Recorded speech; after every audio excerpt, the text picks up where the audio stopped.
I spent 3 days in Auckland, and I will share with you some of the highlights of my trip.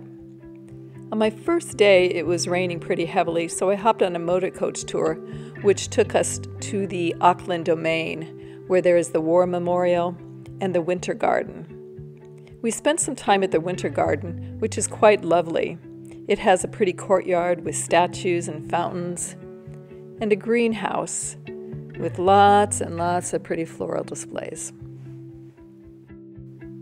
The rest of the motor coach tour was pretty uneventful. A friend and I stumbled across Albert Park on a walk we took from the harbor to Parnell, and it really had some beautiful trees, and there was an open field that had lovely views of the skyline. As we continued our walk to Parnell, we came across some really pretty streets. And Parnell itself has some lovely buildings, some historical buildings, and lots of restaurants.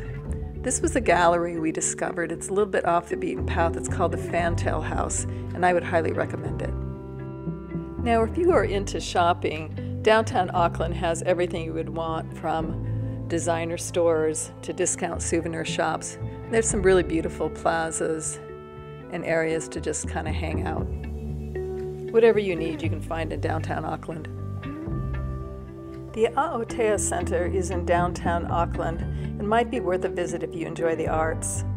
Outside the center is a plaza where I was able to watch a live performance and a live streamed one simultaneously. The stream performance was of some Maori dancers, which was fun to watch. Within walking distance of the Aotea Center is the Sky Tower. I usually don't go out of my way to visit tourist destinations like this, but since I was walking by it, I decided to go up. It was nice to get a good perspective of the city, and there was a lovely cafe with coffee, tea, and pastries. Oh, and they also have one of those windows that you can look down 50 flights below you. Auckland in the evening has nightlife galore. This is a view from the Hilton Auckland way out on the pier. Beautiful views, lots of nice restaurants along the harbor. I was fortunate to make a new friend who invited me on a private guided tour to Muriwai Beach. This was definitely, absolutely the highlight of my trip to New Zealand. The guide took us to places away from the tourist destinations. I'll spend a little time on this because it was so glorious. We started off by taking off our shoes and wading through an estuary. This looks a little scarier than it was. Then we walked along an isolated beach with spectacular views of the coastline. We traveled through a short cave to emerge into some interesting woods and green areas, all the while following a very narrow path. The mountain you see here is what we eventually climb. But we first traveled along another beautiful beach, and eventually we began to climb upward. I was a little intimidated when I first saw the mountain, but the path wasn't that difficult.